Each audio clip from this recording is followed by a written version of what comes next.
Hello! I'm Elaine, and I'm a tour guide in the French Quarter. I do ghost tours. And I am not going to tell you the stories that I tell on my tour, because you gotta pay for those. But if you want to hear some interesting things that have happened to me while I'm leading random drunk people around the French Quarter, I got you.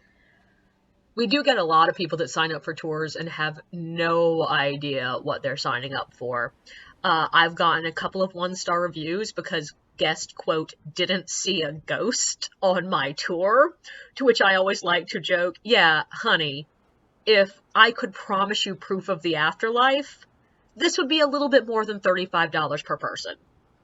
But one of the more common complaints we have is people not realizing that the walking tour was going to involve walking.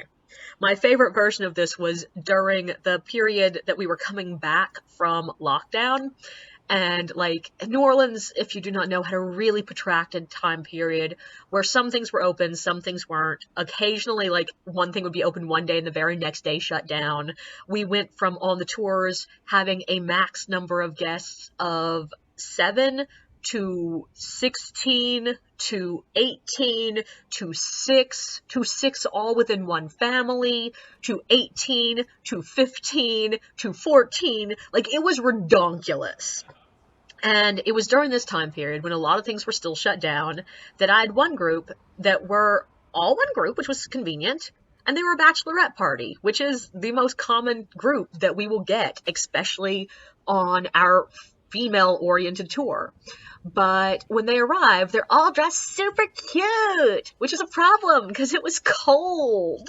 It was probably about 40 degrees out, and they're wearing like little strapless black dresses and high heels. And I'm like, okay, I mean, you do you.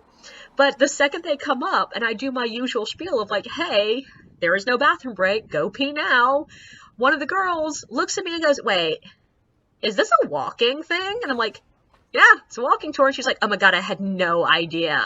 And I'm like, it's on the email and the website and the tickets and literally everything. And she's like, but like, are we walking? And I'm like, well, we're walking around the French Quarter, but like a lot of this is going to be standing still, listening to me tell stories. And they're like, wait, we're standing? We're not going into the haunted house?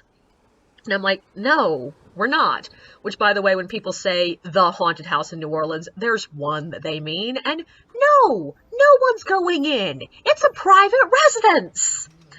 But, of course, I'm just trying to placate this woman because I just want to do a tour because I want to get paid. And I'm like, it's okay, we're going to be standing a lot, and there are a couple places I can find that you will be able to sit as long as I can get to those locations. It should be good.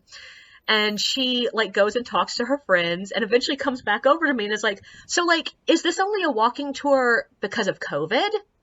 And I'm like, no, why would it be a walking tour because of COVID? It just is a walking tour. And she's like, well, I thought it was a bus tour. And I'm like, no, it's not. And she's like, well, like, why not? I'm like, because there are no bus tours that go through the French Quarter. There are ones that tag the edges of it, but you cannot get a bus through the French Quarter.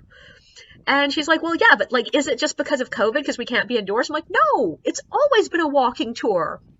And eventually she's talking to her friends and she's like, well, I'm not sure I can make it. Because like, we've already been walking a long time. We walked from the restaurant.